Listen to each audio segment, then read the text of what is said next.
Okay, welcome class. Lecture number 12, our recorded video series. Last time in lecture number 11, we have completed first two sections with respect to India, with respect to Hindu Succession Act.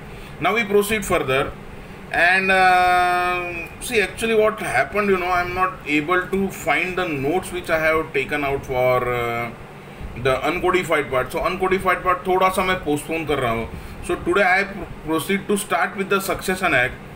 दिमाग में डालो, दिमाग पे जोर डालो और थोड़ा कान, आँख, नाक और दिमाग सब खुला करके सोचो और समझो. Succession act it's slightly difficult to understand, थोड़ा सा टफ है. देखो, Hindu marriage act relatively easy है. गार्डियन माइनॉरिटी और गार्डियनशिप में तो कुछ एक्चुअली मेरे हिसाब से है ही नहीं ज़्यादा पढ़ने के लिए. सो उसके ऊपर question you can always attempt in exam. Then adoption and guardian, Hindu adoption and maintenance act we have covered, जिसमें we covered maintenance consolidatedly in the sense that maintenance मैंने कवर किया था with respect to all provisions under Hindu marriage act section 24, that is interim maintenance. The section 25 permanent alimony maintenance.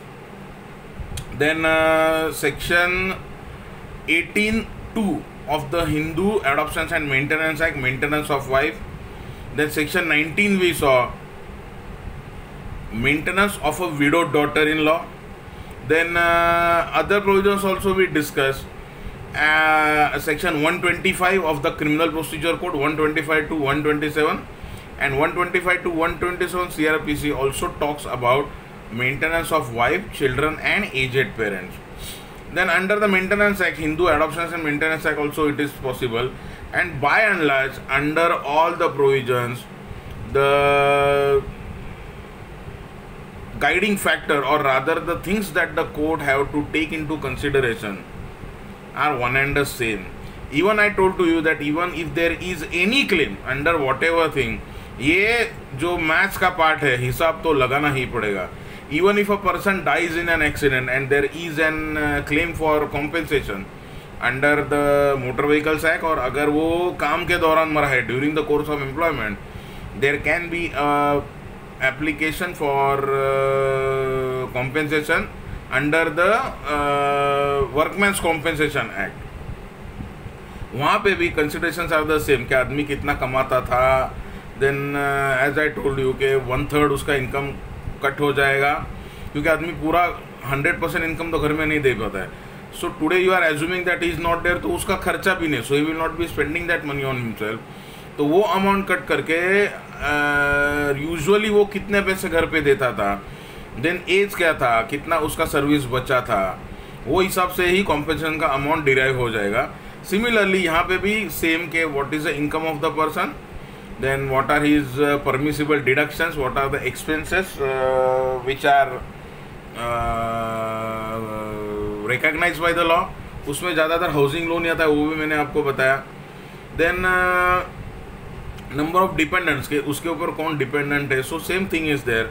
And then ये तो हो गया applicant का, sorry respondent का जिसके अगेंस्ट क्लेम फाइल हुआ है.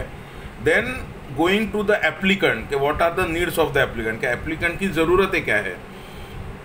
3 बेसिक ज़रूरतें हैं, फूड, क्लोथिंग एंड शेल्टर. और अगर बच्चे हैं तो फिर उनका education, extra curricular activities, medical facilities वगैरह वो सब उसमें ऐड हो जाता है. सो वो हमने देखा. देन एडॉप्शंस का हमने देखा कि एडॉप्शंस का ज़रूरत क्या है. Then we also saw the differentiation and bifurcation under the traditional law and under the modern law. So amended laws के under even a girl child can be adopted. Otherwise आप देखो तो एडॉप्शन में कैसा था, लास्ट लेक्चर में पूरा substantial discussion हुआ है, लास्ट टू लास्ट लेक्चर में इनफैक्ट कंप्लीट डिस्कशन हुआ है दैट एडॉप्शन करने के पीछे 2 ये था, मोटिव्स था. Motive number 1 that I should get a heir, मुझे वारस चाहिए कि ताकि मेरी जो ये है my family should go ahead, तो मेरा फैमिली आगे जाने के लिए क्या होना चाहिए, मुझे बच्चे होने चाहिए. तो बच्चे नहीं हो रहे तो किसी और के बच्चे आप एडॉप्ट कर सकते हो. एंड सेकंड उसमें रिलीजियस व्यू ये भी था कि जब तक कोई इंसान मरने के बाद, उसकी मौत होने के बाद, जब तक उसकी औलाद, और औलाद मतलब ये राइट हमेशा मर्दों को ही दिया गया था, सो जब तक मेरी औलाद मेरे चिता में आग नहीं लगाएगी, my son does not gives light to my chita, जिसको पेयर बोलते हैं, तब तक मुझे मोक्ष नहीं मिलेगा। सो बेसिकली ये दो चीज़ों के लिए बच्चा होना ज़रूरी है, एंड इसीलिए नहीं हो रहा है। सो now see this act was rather even before, और वो टाइम पे इतनी मेडिकल फैसिलिटी नहीं थी, वो भी मैंने आपको लास्ट लेक्चर में बताया कि आज आप देखो फर्टिलिटी क्लिनिक में जाओ, कोई अच्छे कंसेप्शन के जो होता है उसके एक्सपर्ट है गायनेकोलॉजिस्ट में, और एक गायनोलॉजिस्ट तो चलो औरत का ट्रीटमेंट करेगा ड्यूरिंग प्रेगनेंसी को बराबर डील करेगा, लेकिन ये जो फर्टिलिटी एक्सपर्ट्स है they also are going a step further, और मेडिकल साइंस बहुत आगे जा चुका है उस बारे में।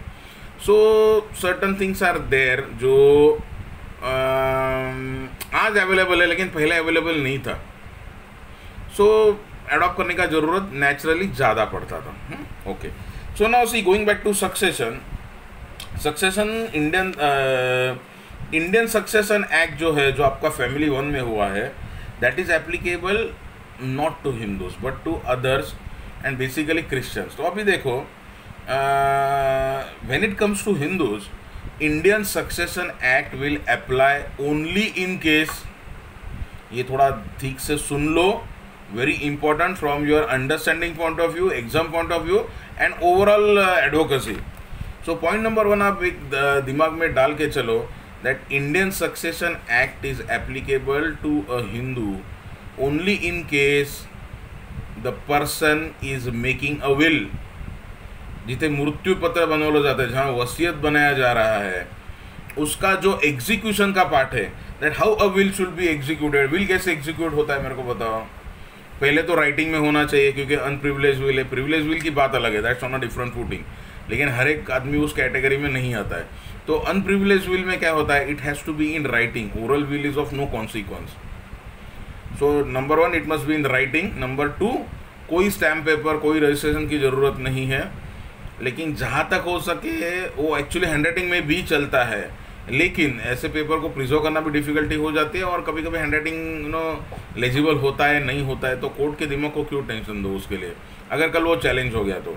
सो better that it is in typing, it can be in typing, it should be in typing rather I would say, and it must B ideally be in the language of the testator. तो जो will बना रहा है उसके ही language में होगा तो better है। नाउ स्टेइंग इन महाराष्ट्र, यहाँ का लोकल लैंग्वेज मराठी है, ऑफिशियल लैंग्वेज भी मराठी है, and courts are also dealing in Marathi. तो मराठी में विल किया तो ज़्यादा बेटर है, लेकिन अगर आदमी अच्छा एजुकेटेड है और इंग्लिश उसको अच्छे से आता है, तो मराठी आता है मीन्स अनएजुकेटेड है, इज़ नॉट माई व्यू, लेकिन उसको अगर इंग्लिश भी आता है और उसका एजुकेशन इंग्लिश में हुआ है, तो इंग्लिश में भी आप विल कर सकते हो।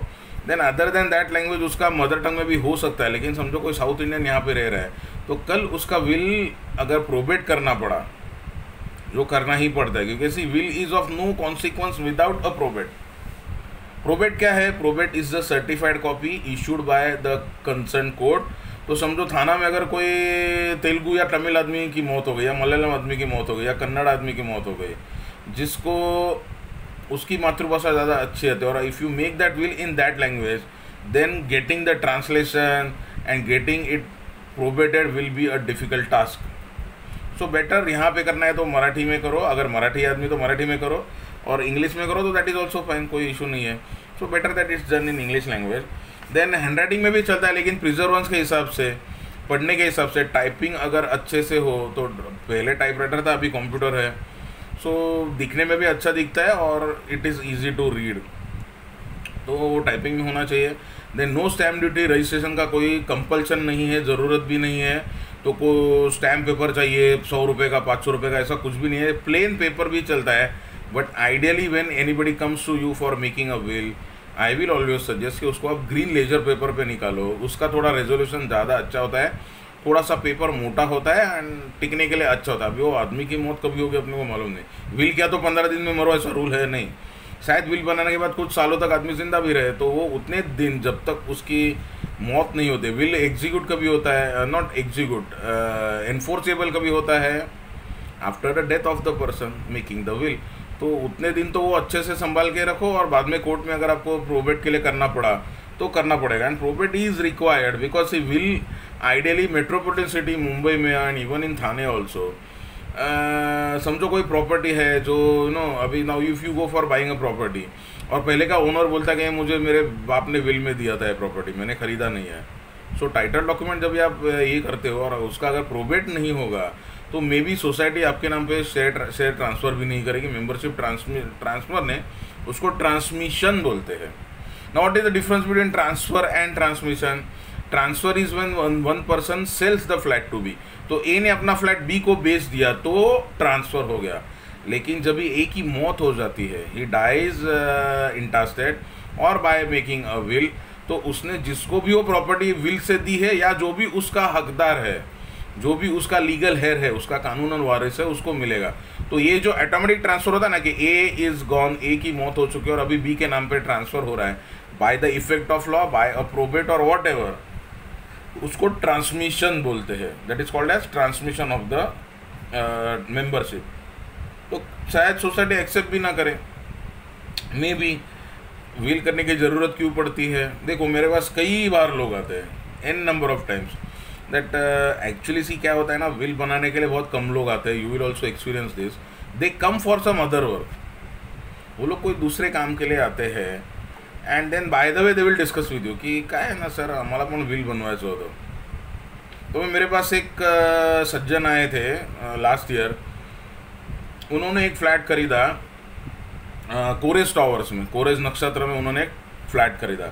अभी उनका फैक्ट्स क्या था, he was a resident of Dadar west near that landmark of Prabhat talkies. Prabhat talkies बहुत प्रोमिनेंट एरिया है तिलक ब्रिज के बाजू में, वहाँ पे आगे जाने के बाद आजू बाजू में उनका फ्लैट था, near very near from Shivaji park. तो उनका वो फ्लैट बेच के वो थाने में आना चाहते थे, क्योंकि क्या हुआ था उनका अंडर ये था रिकन्स्ट्रक्शन में था, तो बिल्डर ने उनको यहाँ पे बोला था कि you arrange for your residence, I will pay the rent.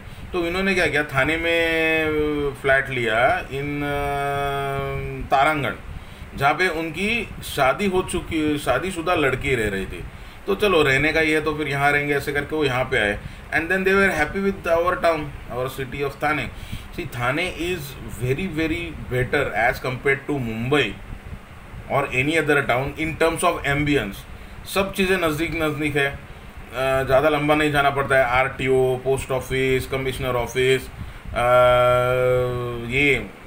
सब लोकली आपके एक जगह होता है। अभी आप रहते हो घाटकोपर में तो मे भी आपको आरटीओ के लिए कहीं और लंबा जाना पड़े, तो वो हिसाब से they decided to settle down in Thane and then he came to me. उन्होंने एक फ़्लैट फिक्स किया था, और वो जो अभी क्या होता है ना, वो बीच में अभी जो बड़ा इशू हुआ था इसमें एक इंटरव्यू में स्टार माझा कट्टा पे हमारे बहुत बुद्धिमान मेंबर ऑफ पार्लिमेंट है संजय राउत जी, उन्होंने एक स्टेटमेंट किया की डॉक्टरला काय कळते, औषध मी कंपाऊंडरकडनं घेतो आणि कंपाऊंडरला जास्त कळतं। अभी what made him make this sentence जो एक्चुअली सेंसलेस है, God knows, we are not concern with that. तो ये थोड़ा सा एक केस में ऐसा था। ठीक क्या होता है ना, आदमी अपनी जो ये रहती है ना, क्या उसको बोलते हैं, दायरा, लिमिट छोड़ के जब भी कुछ करने जाता है ना तो बहुत बड़ा प्रॉब्लम हो जाता है। देखो अभी आप थोड़ा सा माइथोलॉजिकली भी देखो, हिंदू का सबसे बड़ा ग्रंथ रामायण, रामायण में सीता माता का हरण क्यों हुआ, रावण सीता माता को क्यों उठा पाया, उसका जो ये है कि राम का जन्म ही उसलिए हुआ था, that was the basic intention of taking that incarnation वगैरह, वो सब छोड़ दो। लेकिन जब भी वो लक्ष्मण जी निकले थे राम को ढूंढने के लिए, राम जी को ढूंढने के लिए, तभी उन्होंने एक लक्ष्मण रेखा खींची थी और उन्होंने बोला था कि सीता माता को कि आप कुछ भी हो जाए, दुनिया यहाँ से वहाँ हो जाए, कुछ भी हो जाए, at any cost, at any circumstance, at any event, आप ये लक्ष्मण रेखा नहीं लान के बाहर आओगे, उसको आप में ती ओलांडायची नहीं है। देन रामायण हमने देखा है डिसेप्शन, और इसमें सीरियल्स में देखा है, पिक्चर में देखा है। जब भी रावण आता है तभी वो सीता माता बोलते कि आप अंदर आके वो क्या भिक्षा मांगने का उसने नाटक किया था वो करो। तो he could not cross that Lakshman Rekha. क्यों नहीं क्रॉस कर पाया? क्योंकि वो Lakshman is also incarnation of Sheshnaga. उन्होंने अपना पावर उसमें डाल के रखा था, तो he could not go beyond that line. ती ओलांडून तो आत नहीं जाऊ शकला। लेकिन वो सीता को उठा क्यों पाया? क्योंकि सीता ने खुद उसने उकसाया, इसलिए वो बाहर आ गई and she cross the line and then बाद में you know the history and you know the entire story. तो अगर सीता माता ने वो लकीर जो थी, जो लक्ष्मण रेखा थी, वो नहीं लांग के बाहर जाती थी, एक्सीड नहीं करती थी, तो रावण उसको नहीं उठा पाता था। अभी वो क्यों हुआ था, क्या हुआ था, वो छोड़ दो। ये इतना एग्जाम्पल आपको क्यों दे रहा हूँ? आदमी अपनी जो लिमिट रहते ना, मतलब सी यू डिझर्व समथिंग। माणसाने आपली पायरी सोडून वागू नये। अभी देखो उसमें क्या हुआ, वो जो इस्टेट एजेंट था, जो ब्रोकर था, जिसके थ्रू वो मेरे क्लाइंट ने फ्लैट लिया था, सी अभी ये लोग क्या हो जाता है ना, कंपाउंडर डॉक्टर बन जाता है ना। अरे मला माहिती आहे काय औषधं द्यायचे, सर्दी है तो ये, खांसी है तो हो। हाँ, लेकिन डॉक्टर के पास जो दिमाग होता है वो कहाँ से आएगा? डॉक्टर के पास डायग्नोस होता है। डायग्नोस क्या होता है? चिकित्सा, कि आपको क्या हुआ है। तो ये कैसे पता चलेगा कि चलो बीमार हो, आपको सर्दी या खांसी है, ठीक है, लेकिन वो सर्दी है या निमोनिया है? अगर बुखार आ रहा है, गले में कुछ इन्फेक्शन है, तो वो वायरल है या अभी जो रिसेंट हाहाकार हुआ है कोरोना है वो है, या पहले का जो H1N1 था स्वाइन फ्लू वो है, या इन्फ्लुएंजा है, या तो फिर और कुछ गैस्ट्रो है, चिकनगुनिया है, मलेरिया है, लवेरिया है। ये कैसे पता चलेगा? That can be done by a diagnose. तो डायग्नोस कौन करेगा? डॉक्टर करेगा। तो maybe he might prescribe blood test, और ब्लड टेस्ट से फिर पता चलेगा। तो हाँ, बुखार आ गया तो चलो ब्लड टेस्ट करो, ऐसा नहीं। लेकिन ठीक है, अब डॉक्टर के पास आप जाओ, डॉक्टर कैसे डील करता है प्रॉब्लम के साथ? ठीक है, दवाई आप पहले ले लो, आइडियली मुझे ये सब दिख रहा है symptom, and you should be well. अगर 2 दिन या 3 दिन आप ये दवाई लेके जाओ, ये 2 दिन का आपको दे रहा हूँ, अगर 2 दिन में फ़र्क नहीं पड़ा तो मुझे फिर से आके दिखाओ, and then we will proceed further. तो 2 दिन के बाद अगर पेशेंट आता है, अगर पेशेंट ठीक हो जाता है तो बताने तो नहीं जाता कि मैं ठीक हो गया हूँ। लेकिन अगर उसका कुछ फ़र्क नहीं पड़ा तो he will come and again से डॉक्टर काय फरक नाही पडला हो, तसं काय मला खूप विशेष रिलीफ नहीं मिला है, ओके। तो डॉक्टर बोलेगा ठीक है, एक काम करते हैं, then I will put you on antibiotics. सीधा तो आके उसको सलाइन पे चढ़ा दो और उसको ये कर दो, वो कर दो, एडमिट करो, ऐसा तो डॉक्टर नहीं करते हैं ना। माल प्रैक्टिस क्या होता है वो छोड़ दो, लेकिन जनरल क्या होता है, या इमीडिएटली आया तो उसको बड़ी वाली जो बड़ी पोटेंसी की दवा है, एंटीबायोटिक्स है, वो दे दो। वो तो डॉक्टर नहीं देता। सो स्टार्ट कैसे होगा, पहले नॉर्मल दवाई लेके देखो, जो दवाई है, देन अरे नहीं हो रहा है तो फिर एंटीबायोटिक पे डालो, एंटीबायोटिक नहीं हो रहा है, देन लेट अस इन्वेस्टिगेट के और कुछ है क्या। That is the way. And then finally अरे हाँ आप नहीं खा सकते हो तो सलाइन। अगर आदमी ठीक ठाक मुंह से खा सकता है, इनडाइजेशन नहीं है, डायरिया नहीं है, खा सकता है और उसको मोशंस भी ठीक से हो रहा है, तो सलाइन लगाने का ज़रूरत क्या है? सलाइन किसको दिया जाना चाहिए? जो नहीं खा पाता है। तो ये सब काम डॉक्टर का, ये कंपाउंडर नहीं कर पाएगा, इसीलिए doctor has its own importance. तो अभी आप देखो ना, आप हाईकोर्ट में जाओ, थाने कोर्ट में थोड़ा सा ये प्रचलन कम है, लेकिन हाईकोर्ट में देयर इज़ अ फैशन कि आपको क्लार्क रखना ही पड़ेगा। सो वहाँ पे रजिस्टर्ड क्लार्क्स है, तो एक क्लार्क 10, 12, 15 एडवोकेट्स के काम भी एक साथ एक ही टाइम पे कर लेते हैं। ऐसा नहीं कि एक ही है, हाँ कोई एक्सक्लूसिव उतना बड़ा लॉयर रहेगा, उतना बड़ा प्रैक्टिस रहेगा, तो चलो 8-10 हज़ार सैलरी दी और एक मैंने क्लार्क अपने लिए एम्प्लॉय किया, तो उसी आदमी का काम करेगा। अदरवाइज वो लोग क्या करते हैं, 2-3 हज़ार, वो अपना अपना उनका हिसाब रहता है, मे बी पर फाइलिंग, तो एक एक आदमी का काम करते हैं। तो शायद कुछ दिनों के बाद उसको भी पता चलता है, अरे ये ऑर्डर किधर चॅलेंज होएगा, अरे ह्याच्यामध्ये रिट पिटिशन होईल, अरे नाही नाही ह्याच्यात ए होईल, अपील फ्रॉम ऑर्डर, अरे नहीं ह्याच्यात CRA होईल, सिविल ट्रिब्यूनल है, तो वो भी बता सकते हैं। तो वो वकील थोड़ी ना बन गया। तो ये सब मैं क्यों बता रहा हूँ, तो वो जो मैंने आपको बोला मेरे क्लाइंट है, उन्होंने एक फ्लैट लिया ब्रोकर के थ्रू, अभी ब्रोकर खुद वकील बन गया। अभी ब्रोकर को क्या होता है, मेरे पास भी पहले कुछ ब्रोकर्स है, अभी वो कुछ एग्रीमेंट मेरे से करके लेंगे सेल का वगैरह, सेल डीड, और बाद में वो क्या करेंगे, जब वो ड्राफ्ट उनके हाथ में जाता है ना, उसको सेव करके रखते हैं, एंड देन कॉपी पेस्ट। नया आदमी आया तो ए का नाम निकालो, बी का नाम डालो, सी का नाम निकालो, डी का नाम डालो, फक्त हे बदलायला लागतं, जो प्रॉपर्टी है उसका डिस्क्रिप्शन, और जो बायर सेलर है उसको बदल दो, हो गया। कंसिडरेशन का अमाउंट है वो बदल दो, हो गया। वकील के पास जाने का ज़रूरत क्या है? अभी ठीक है, वो बोलेगा अपने फ़ायदे के लिए वॉट एवर, या उसका इंटेंशन कुछ भी हो, but you as buyer you must understand, लाखों करोड़ों रुपए की आप प्रॉपर्टी ले रहे हो। आज के तारीख में आप देखो, अगर आप अच्छा फ्लैट थाने जैसे एरिया में, even if you go on bit distinct side, Ghodbunder road पे जाओ या अभी जो बालकुम एरिया में जाओ, 1 करोड़ से नीचे कहीं भी फ्लैट नहीं है। नौपड़ा और ये सब तो भूल जाओ, वहाँ तो सीधा 2-3 करोड़ में फ्लैट जाएगा, क्योंकि प्रॉपर्टी उतना महंगा है।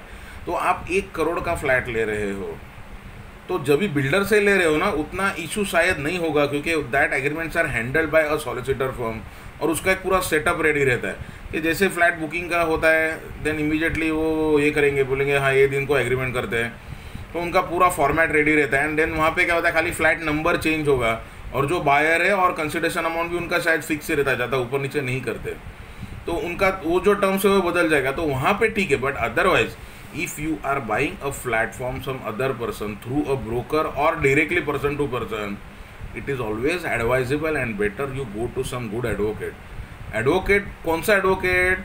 वो एडवोकेट जो कन्वेंसिंग के काम करते हैं। अभी देखो, मेरे गले में तकलीफ है, my throat is having some problem, तो शुरू में तो मैं गया अपने डॉक्टर के पास, जो रेगुलर फैमिली डॉक्टर है, जनरल प्रैक्टिशनर होता है, उसको दिखाया, दवाई लिया, कुछ फ़र्क नहीं पड़ा। सो नाउ मुझे ठीक है स्पेशलिस्ट के पास जाना पड़ेगा। तो अभी मैं किसको दिखाऊं? ईएनटी को दिखाऊं? ईएनटी मतलब कौन? ईयर नोज थ्रोट, नाक कान घसा, उसका जो एक स्पेशलिस्ट डॉक्टर है उसको दिखाऊं, या उस डॉक्टर को दिखाऊं जो पाइल्स का डॉक्टर है? अभी पाइल्स का कोई और बॉडी पार्ट में होता है और ये कोई और बॉडी पार्ट में होता है। तो लॉयर मतलब कौन? उस आदमी के पास जाओ जो कन्वेंसिंग के काम करते हैं। एक लॉयर है मतलब उसको सब कुछ आ गया, ऐसे नहीं होता है। क्रिमिनल साइड अलग है, सिविल साइड अलग है, सिविल में भी कितने सारे बाइफर्केशंस है। अभी तो सुपर स्पेशलिटी का भी चलन है।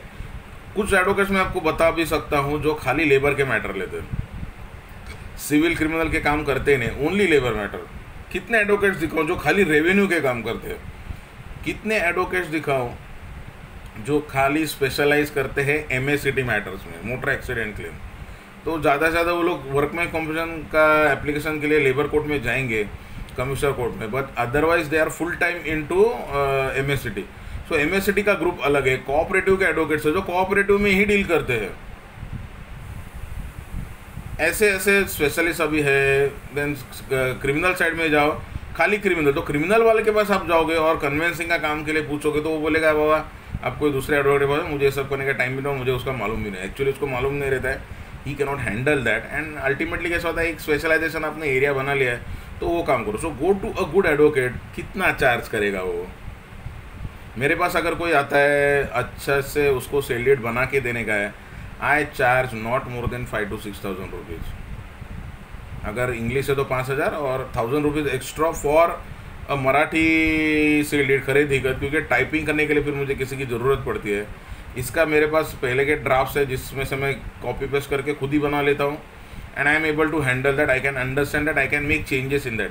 लेकिन अगर मराठी होगा तो मुझे उसमें एक ही शब्द टाइप करायला येत नाही मराठीमध्ये।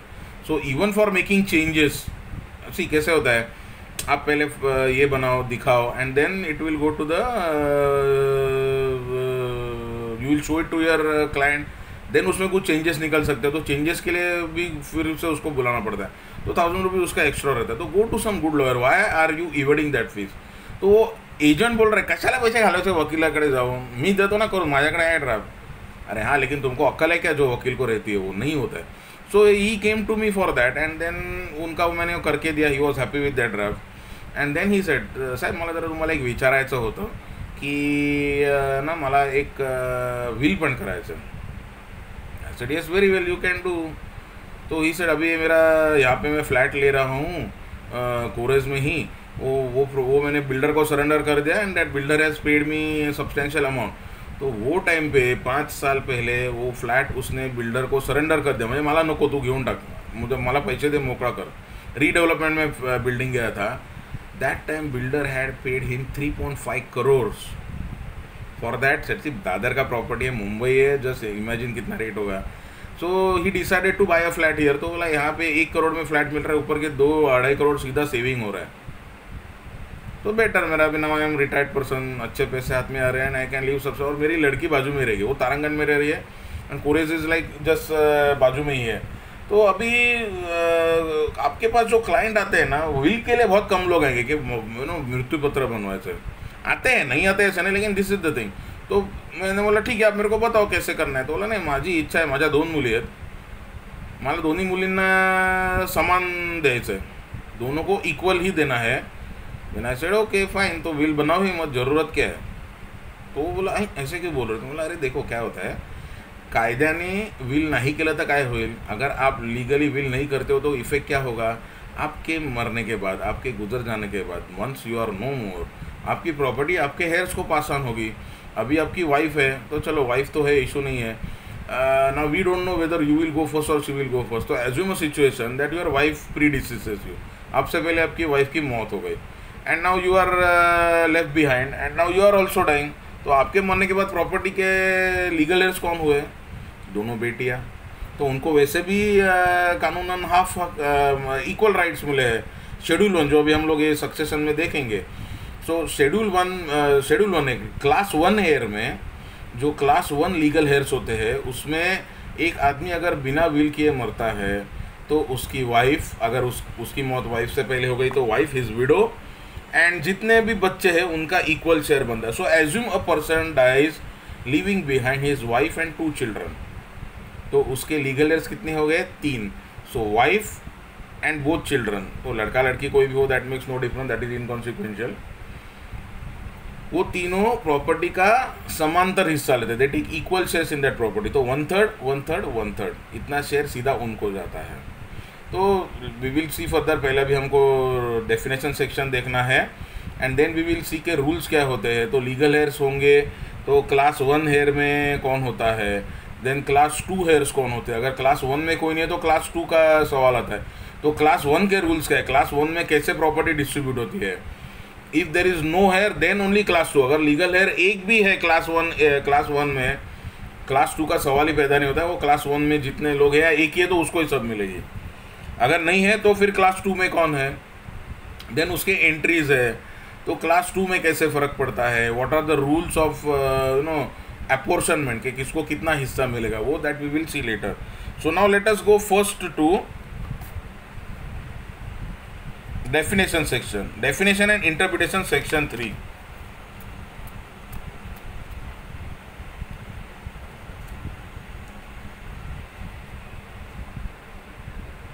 definitions and interpretations section 3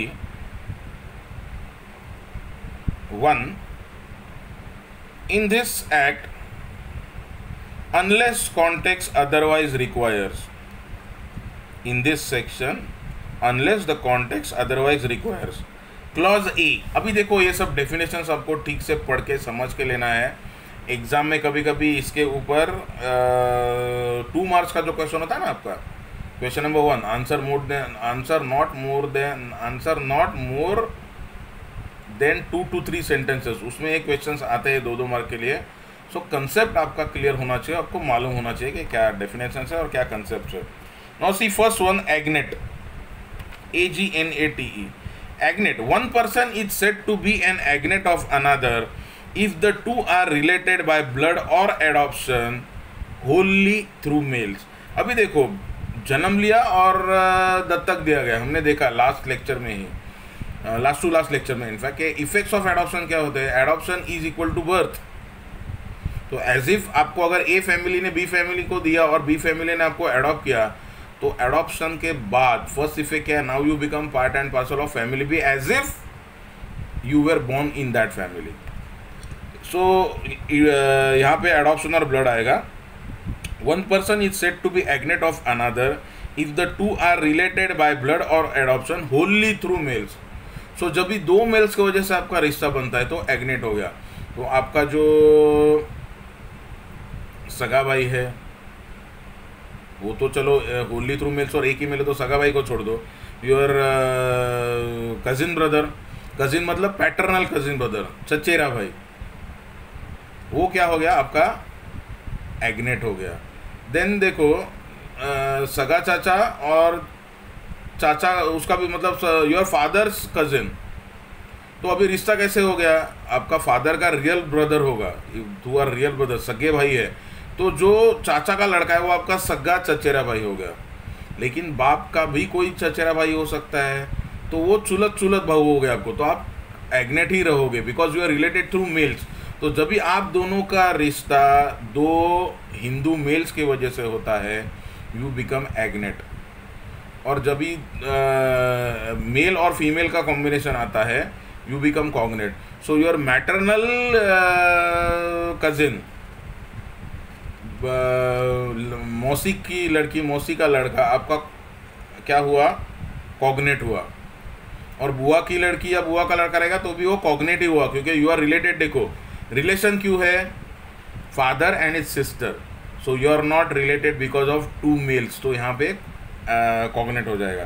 तो पहले एग्नेट समझ लो। One person is said to be agnate of another if the two are related by blood और adoption wholly through males. Then B छोड़ दो, not very important from exam point of view. See cognate, one person is said to be a cognate, अभी मैंने explain किया। One person is said to be cognate of another if the two are related by blood और adoption but not wholly through males. तो अगर एक mail एक female है तो कॉग्नेट हो गया।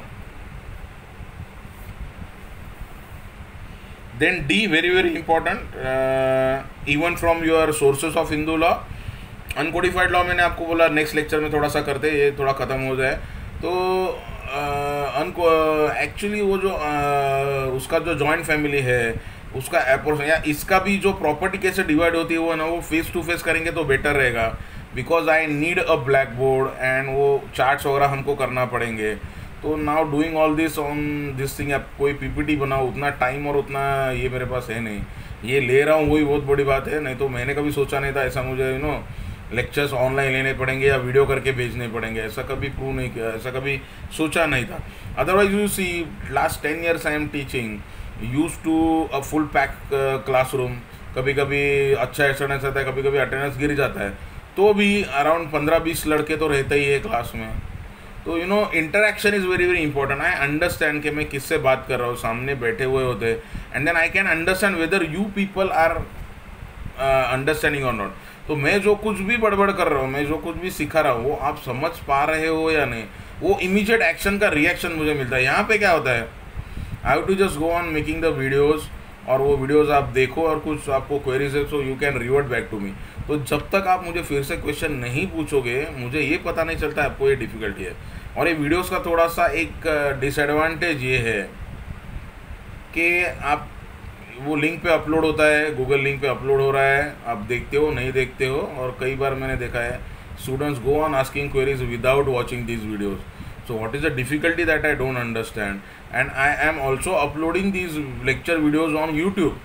तो YouTube पे भी आप जाओ, खाली मेरा नाम टाइप करो अंबर जोशी, AMBARJOSHI, आपको वो चैनल मिल जाएगा। वहाँ पे आपको सब हिंदू लॉ के मतलब फैमिली 2 के लेक्चर्स, और जो SY BCom के लिए भी मैं पढ़ाता हूँ कॉमर्स कॉलेज में, तो उनका बिजनेस लॉ के भी सब लेक्चर्स अपलोड ये सेमिस्टर के तो रहेंगे, क्योंकि ये सेमिस्टर में तो ऐसे ही दिख रहा है कि शायद कॉलेज ऐसे ही चले।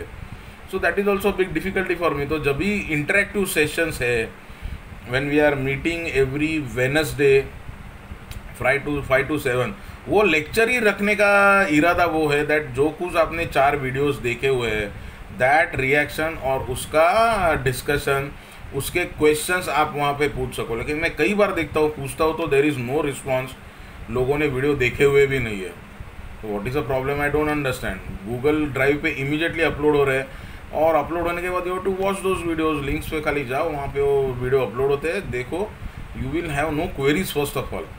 लेकिन चलो कभी कभी होता है, तो अगर क्वेरी नहीं है तो फिर बहुत बड़ा प्रॉब्लम है, क्योंकि क्वेरी नहीं है तो 2 टाइप के स्टूडेंट्स है। नंबर 1 जो बहुत होशियार है, जिनको सब कुछ समझ में आ रहा है, एंड नंबर 2 जो या तो कुछ नहीं देख रहे और उनको कुछ समझ में नहीं आ रहा है। तो number 2 possibility is much more higher. That apart, so again I am warning you, requesting you, directing you कि ये 12वां वीडियो है। So every last 3 weeks we have been uploading videos, आगे वीक में भी 4 आएंगे। तो जो भी अपलोड हो रहा है उसको आप अपने हिसाब से देखो और वो समझो, तो ये इंटरेक्टिव सेशंस में और मज़ा आएगा। अदरवाइज़ आप ऐसे ही, अभी परसों मैंने किसी ने मेरे को डिफ़िकल्टी पूछा, आई इमीडिएटली आस्क हिम, आपने, मुझे लग रहा है आपने वीडियो देखा नहीं है। तो बोला सॉरी सर मैंने वीडियो देखा नहीं है। Then what is the point in asking me this question.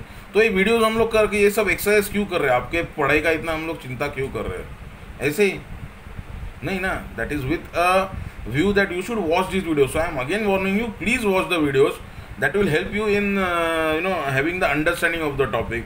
And the interactive session जो हम लोग गूगल मीट पे मिल रहे हैं, that will be more productive, okay. So make it a point that you are watching all these videos and you will be having those queries accordingly. आप query पूछो, मैं immediately समझ जाऊंगा आपने वीडियो देखा है या नहीं है।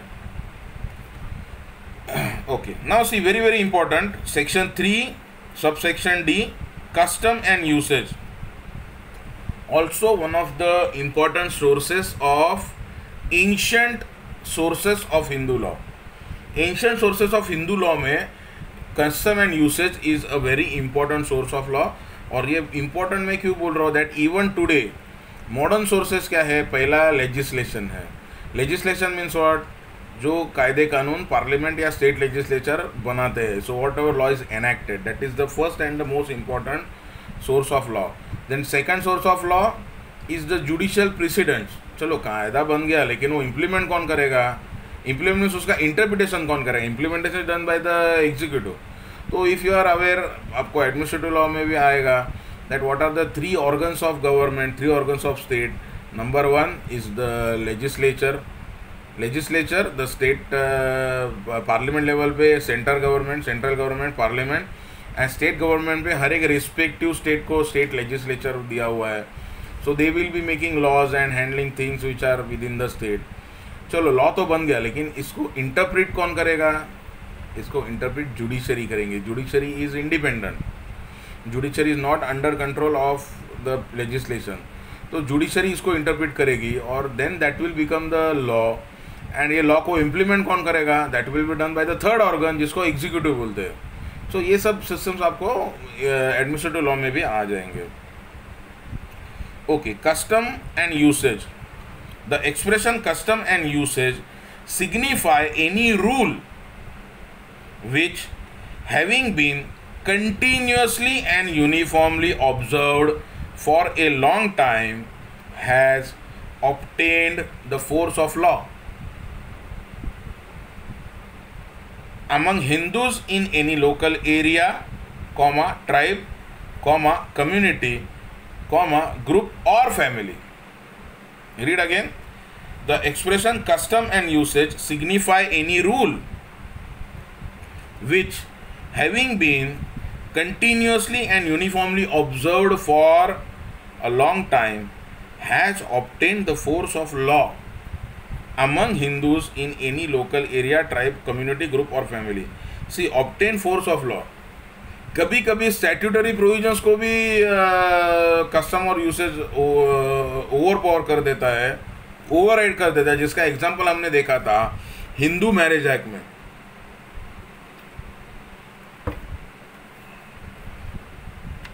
Section 5 essentials of a Hindu marriage. Marriage तो वैलिड ही होना चाहिए।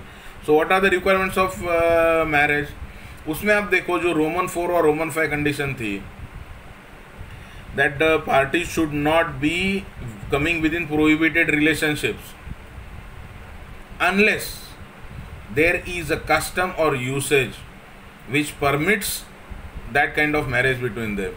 And Roman 5, that the parties to the marriage should not be subpoenas of each other unless there is a custom and usage which governs both of them, जहाँ पे ये permissible है। तो अगर if you belong to that particular community तो आपको वो applicable होगा। जैसे मैंने आपको एग्जांपल दिया था दॅट बीइंग इन महाराष्ट्र 96 कोळी मराठे जे आहेत, शिवाजी महाराजांचे जे पासून जे मराठे चालत आलेले आहेत, त्यांच्यामध्ये नात्यात लग्न करायची पद्धत आहे। There is a system of marrying the maternal uncle's daughter, मामा के लड़की के साथ शादी हो जाती है। सदर्न इंडिया में भी है, साउथ इंडिया में भी है, या बहुत सारे हिंदूज में। तो अगर वो है तो ही कर सकते हो। बट नाउ आई एम ब्राह्मण बाय कास्ट, दो I am resident in Maharashtra, वैसा कस्टम मेरे को एप्लीकेबल नहीं है। सो इफ़ मी और एनी ब्राह्मण, जो कास्ट जिसकी ब्राह्मण है, वो अगर शादी मामा के लड़की से करेगा तो वो वॉइड हो जाएगी। लेकिन अगर आप 96 कोळी मराठा हो तो हो सकती है, because there is a customer usage. तो customer usage is a very very important source of law even today because it has a power to overrule or override the law. Provided, अभी प्रोवाइजो भी है उसको, provided, और ये we will be dealing more detail when we will be doing the topic sources of Hindu law. और जब भी custom usage की बात निकलती है, इवन हिंदू मैरिज एक्ट का वही टाइम पे मैंने आपको बोल दिया था कि कस्टम के कुछ क्वालिफिकेशंस होते हैं, वो ही प्रोवाइजो में आएंगे.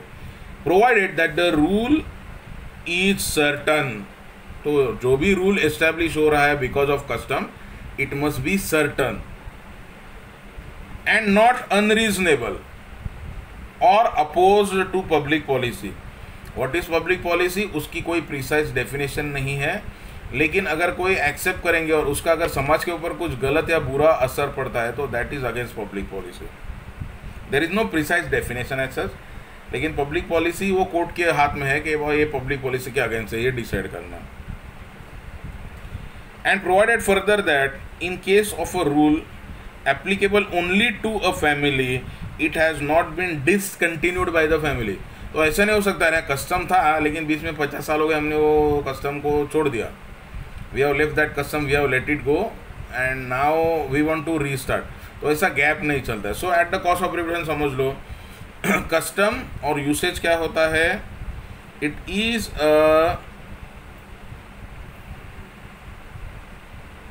एनी रूल और a practice which is being continuously and uniformly observe for a long time.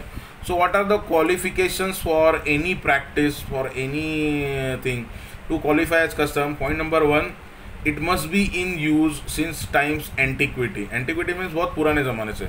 तो अगर ये कोई जाके नाव से आए टोल्ड यू दैट महाराष्ट्रामध्ये मराठांना लागतं, तो समझो मैं मराठा हूँ एंड अभी मेरे घर में शादी तय हो रहा है एंड दे आर सेइंग कि चला मामाच्या मुलीशीच लग्न करायचं आहे. तो मैं जाके मेरे बाप को पूछता हूँ, आजकल डैडी बोलते, तो डैडी डैडी या पप्पा पप्पा, पता नहीं मराठी में डैडी पप्पा क्यों बोलते हैं. मैंने तो मेरे बच्चे हुए तो पहले दिन से उनको बाबा बोलने का आदत लगाया था, बाबा बोलने का, and I am very strict about that. तो दे, हाँ कभी मस्करी में कुछ बोल देते कम ज़्यादा, लेकिन they will address me as बाबा. मराठी माणूस है, मराठी पद्धतीने राहायचं, as simple as that. Education और वो सब हमारे घर के बाहर है, घर में खाली हमारा ट्रेडिशन और हमारे संस्कार चलेंगे, एज सिंपल एज दैट. तो वो जाके उसको पूछेगा, पप्पा पप्पा आपल्यामध्ये ही पद्धत कधीपासून आहे मामाच्या मुलीशी लग्न करायची, ये ऐसा मामा के लड़की से शादी कर सकते हैं, ये कब से है. तो बाप थोड़ा सा दिमाग पे जोर डालता है, फिर खुजाता है, सर खुजाता है, सर पे बाल होंगे तो बाल को ऐसे ऐसे करता है एंड देन बताता है, अरे माहीत नाही रे, माझं पण माझ्या मामाच्या मुलीशीच लग्न झालेलं, तुझी आई माझी मामी बहनच है, तुम्हारी माँ मेरी एक्चुअली मामा की लड़की, तो वैसे भी मेरी वो बहन ही लगती है. लेकिन ये प्रैक्टिस कब से मुझे मालूम नहीं. मुझे ये प्रैक्टिस के बारे में मेरे दादाजी ने बताया था या मेरे बाप ने बताया था. तो अभी चलो लकी हो के ग्रैंडफादर भी जिंदा है, तो जाके ग्रैंडफादर को पूछो, आजोबा आजोबा, दादाजी दादाजी, ये हमारे में ये रिवाज कब से है. तो दादाजी बोलेंगे मुझे मेरे दादाजी ने बताया था, तब से है. अभी दादाजी का दादाजी भी उसी टाइम पे जिंदा होना बहुत मुश्किल है.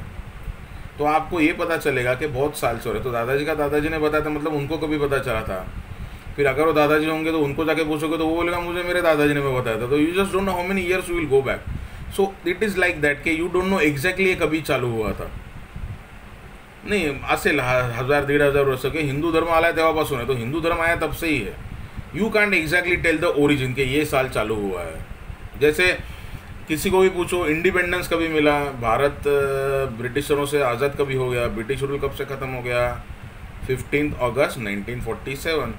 या ये पूछो कि भारत प्रजासत्ताक कब से बन गया, रिपब्लिक कभी इंडिया बन गया, तो रिपब्लिक डे 26 जनवरी 1950.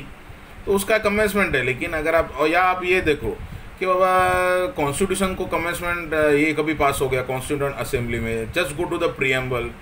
प्रियम्बल में एंड क्या होता है देखो, we having solemnly resolved on this 29 day of October या दिसंबर, मेरे को भी अभी याद नहीं है, दिसंबर 1949 या October 1940, I don't exactly recollect right now. 26th day of November जो भी महीना आप देख लो, चेक कर लो, 1949 do hereby resolve, do hereby adopt and give to ourself this constitution. So that was the day when constituent assembly pass, जैसे कोई बिल पास होता है ना, पारित होता है, वो पास हो गया. एंड देन उसका कमेंसमेंट इज 1950 26 जनवरी. सो प्रजासत्ताक दिन जो हम लोग बोलते हैं, वो दिन से वो कानून एप्लीकेबल हो गया, तो कायदा लागू झाला. सो कॉन्स्टिट्यूशन पास हुआ था 1949 में कॉन्स्टिट्यूएंट असेंबली में. 29 नवंबर, आप जस्ट चेक कर लो, जो भी महीना है वो 29 है, वो भी मुझे याद आ रहा है, लेकिन महीने में थोड़ा सा कंफ्यूजन हो रहा है, बिकॉज कॉन्स्टिट्यूशन अभी प्रीएम्बल मेरे सामने है नहीं. And 1949 and then 26 January 1950 we pass that ये and we made our self a republic. And then वो दिन भी हम लोग सेलिब्रेट करते. तो आप बोलो कॉन्स्टिट्यूशन कब से चालू हुआ? 26 जनवरी 1950. पास कभी हुआ था कॉन्स्टिट्यूशन असेंबली में? ये दिन. कोई भी बिल आता है, पहले बिल सैंक्शन होता है, constitution you have learn. So you cannot tell कि ये कभी चालू हुआ है. So it is since times antiquity, बहुत साल हुए, बहुत पुरानी कस्टम है. नंबर 2, वो कभी भी डिसकंटिन्यू नहीं हुई है. तब से जो प्रैक्टिस चालू हुई है वो आज भी है.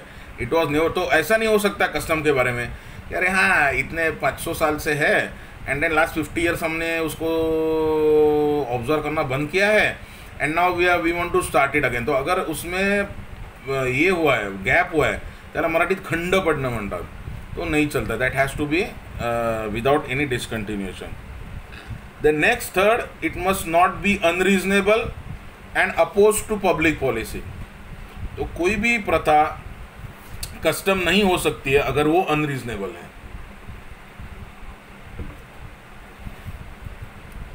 देन सी लॉ कितना इवॉल्व हुआ है.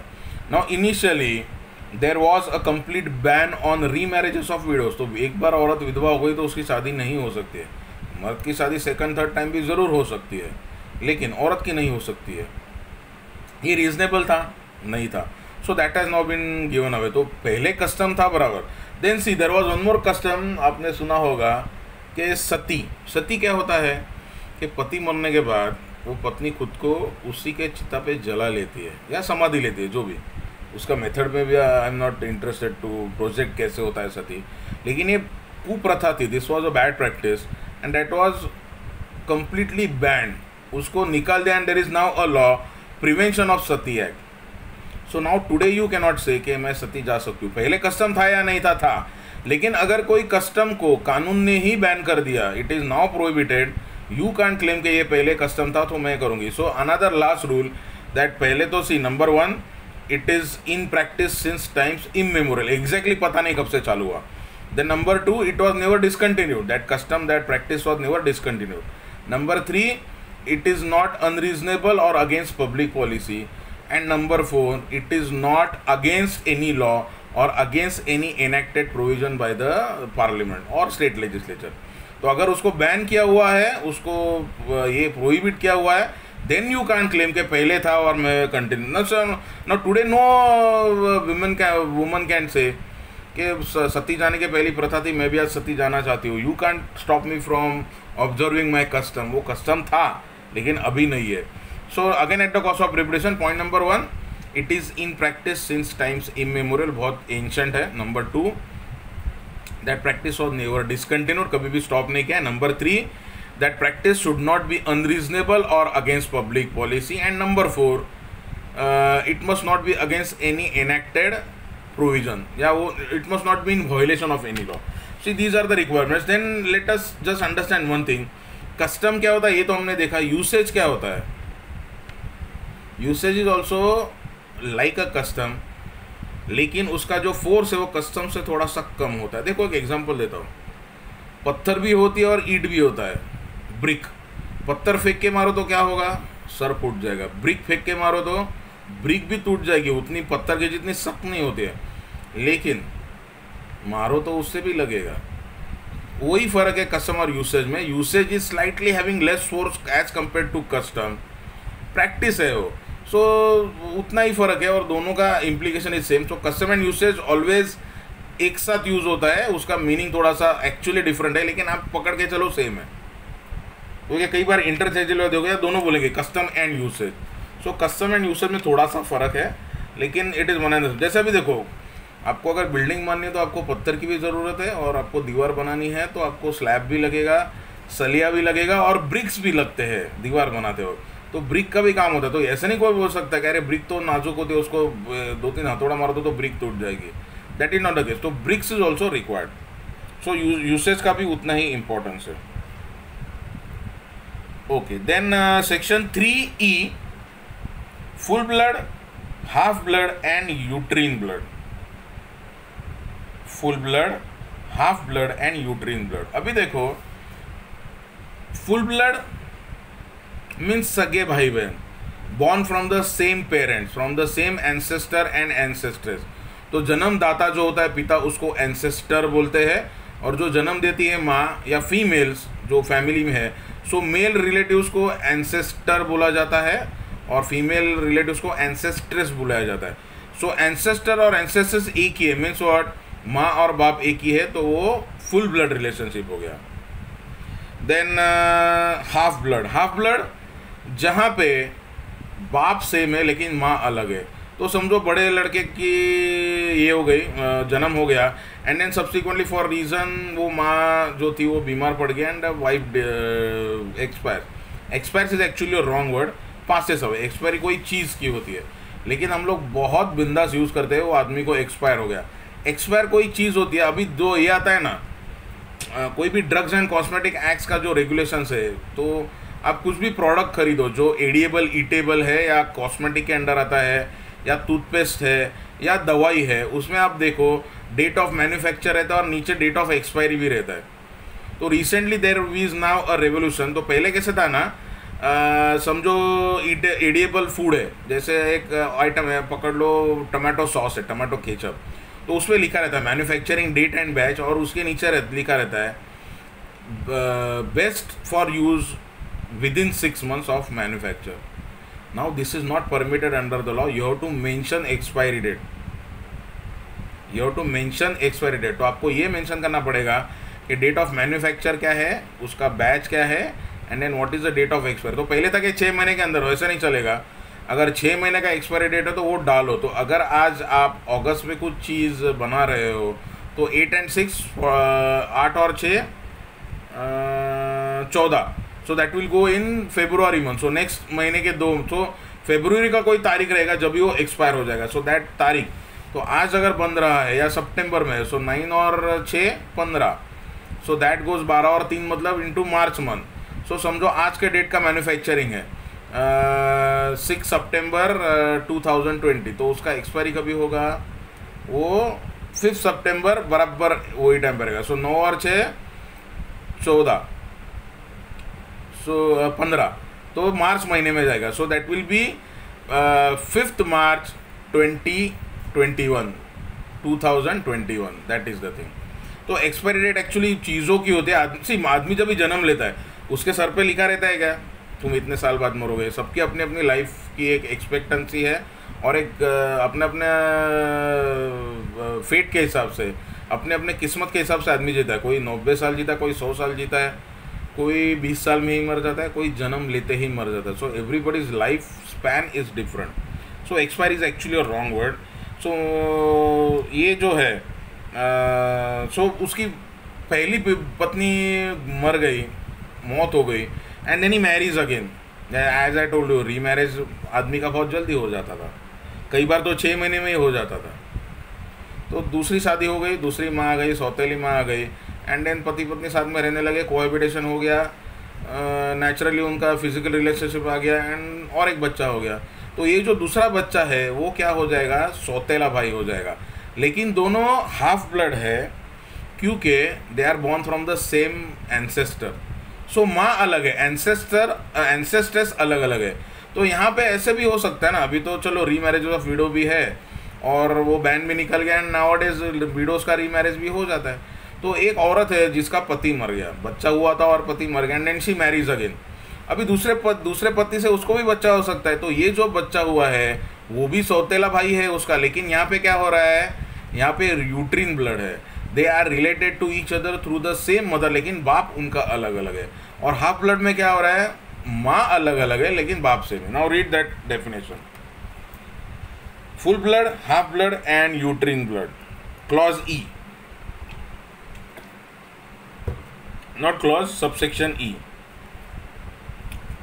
Roman 1, two persons are said to be related to each other by full blood when they are descended from a common ancestor by the same wife, and by half blood when they are descended from a common ancestor but by different wives.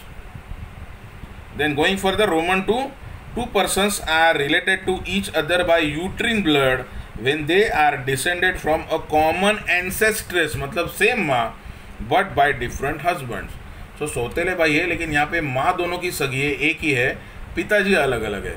और जो half blood था उसमें क्या था, पिताजी दोनों के एक ही है, माँ अलग अलग है. और फुल ब्लड में तो कुछ इशू है नहीं, तो वो लोग सगे भाई बहने हो गए, of the same ancestor and same ancestors.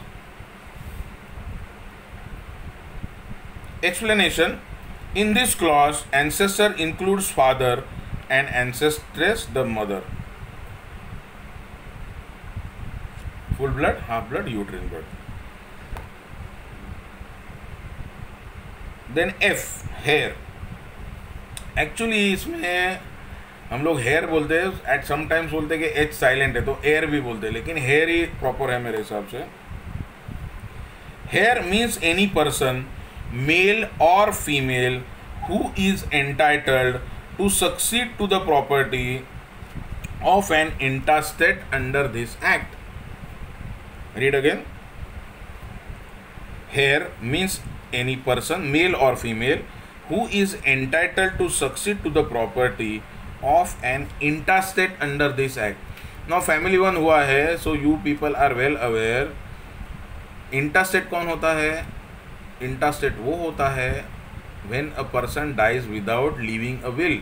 तो जिसने अपनी वसीयत नहीं बनाई है असा व्यक्ती, माणूस किंवा पुरुष किंवा बाई कोणी असो, जी मरण पावले पण तिने मृत्यू पत्र लिहिलेले नाही, उसने अपनी वसीयत, अपना विल नहीं लिखा हुआ है, नहीं बनाया हुआ है.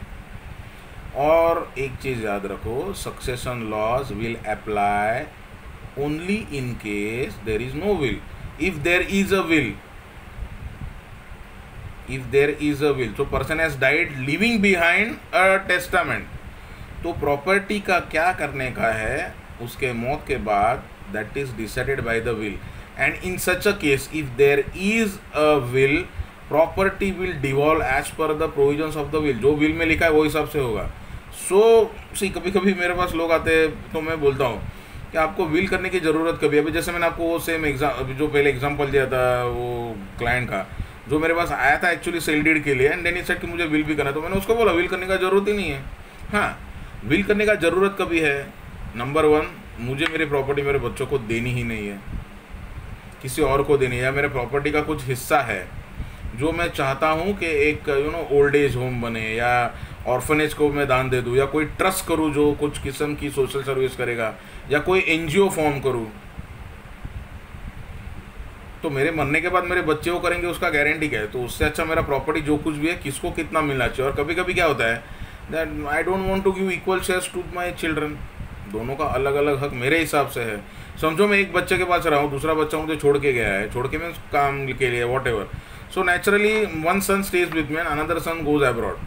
वो कमा भी अच्छा रहा है, डॉलर में कमा रहा है, और वो वापस आता ही नहीं, शादी भी उधर कर ली, बच्चे भी उधर पैदा कर लिए, और वो कभी तो आया तो आता है. तो मैं कहाँ पे रहूँगा? मैं यहीं पे हूँ, मेरे साथ कौन रहेगा? मेरा दूसरा बच्चा रह रहा है, तो मेरा देखभाल कौन करेगा? Who will look after me? Who will be my support system in my old as?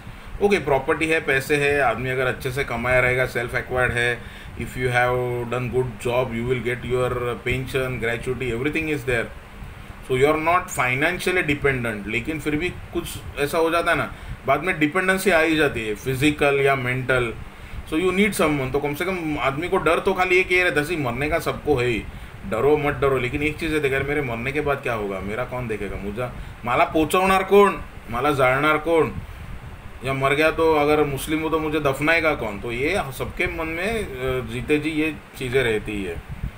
So my dependencies on my this सन. सो मैं चाहता हूँ कि जो बच्चा मेरे साथ रह रहा है या जिसके साथ मैं रह रहा हूँ उसको ज़्यादा शेयर मिले. जो दूसरा है वो तो वैसे भी अच्छा कमा रहा है, वो तो डॉलर में कमा रहा है, आज के तारीख में 70 रुपये के ऊपर डॉलर है. तो he is financially well off और उसको ज़रूरत भी नहीं, so I want everything to go to this son. तो विल करने का ज़रूरत कभी है? When you need to make a will. Point number 1, when you don't want the succession laws to take effect. नहीं तो आपके मरने के बाद आपके जो बच्चे वो तो वैसे अपना अपना हक ले ही लेंगे। Your heirs will come and claim their share whatever in the property. So when you don't want this to happen, will is required. और कभी कभी शेयर, हाँ 2 बच्चे हैं लेकिन एक को कम देना है, एक दूसरे को ज़्यादा देना है। तीसरा है, कभी कभी रहता है बच्चे ने इतना सताया, तकलीफ दिया, मैं देना ही नहीं चाहता हूँ। सपोज कोई लड़की है जिसने मेरे मर्जी के खिलाफ शादी की है और मैं ज़िंदगी भर उससे रूठा ही हूँ एंड मैंने कभी वो एक्सेप्ट किया ही नहीं, so I don't want to give her anything, so I want to dispossess her. ऐसे भी होता है, ऐसे भी बिल होते हैं जिसमें डिस्पोजेस किया जाता है। आपको मालूम है, कांग्रेस लीडर थे, बहुत सीनियर थे, जिनका लड़का अभी रिसेंटली बीजेपी में गया कांग्रेस से, माधवराव सिंधिया, मध्य प्रदेश के, जिनका लड़का ज्योति आदित्य सिंधिया समथिंग, नाम मुझे याद नहीं है। Now he migrated from Congress to BJP. तो ये जो लीडर थे, उनकी माँ ने जब विल बनाया था, शी हैड डिसोन्ड हिम कि मैं मेरे प्रॉपर्टी का कुछ भी इसको नहीं देना चाहती। तो अगर किसी बच्चे ने बहुत सताया, तकलीफ दी है, you can mention that in that will that I don't want to give him anything. तो ऐसे सिचुएशन में विल की ज़रूरत है। अदरवाइज आपके मरने के बाद आपकी प्रॉपर्टी वैसे भी डिवॉल्व होने वाली है, ये तो आप मरो और जाओ, बाद में अपना प्रॉपर्टी के हिस्से तो हो ही जाएंगे। So in succession act will be applicable कभी only in case person has not made a will. तो आप विल बनाओ तो ये वैसे भी नहीं होगा। विल तो बनाना चाहिए actually. And I don't understand in our Indian society will का ये निकलेगा ना तो बहुत बड़ा प्रॉब्लम होता है। विल करो बोलो ना तो माँ बाप बोलते चा आईला माझ्या मरण्यावर टपलाय पोरगा माझा। अरे मैं कहाँ बोल रहा हूँ मरो, आज विल करो, 10 साल बाद मरो, 20 साल बाद मरो, live your life nicely, king size. और समझो 60 ईयर्स के होते भी आपने विल कर दिया और मरने के लिए 80 साल की आपकी उम्र होगी तो 20 साल बाद मरो। विल की ऐसी कुछ ये नहीं है, there is no expire date. क्या विल कर दिया था और अभी 5 साल आदमी नहीं मरा तो विल इनवैलिड हो गया? नहीं, वो विल एनफोर्स ही कभी होता है, it becomes enforceable after the death of the person. तो विल कितना भी पुराना रहने दो, that will make no difference. तो आज विल करो, मरो बाद में।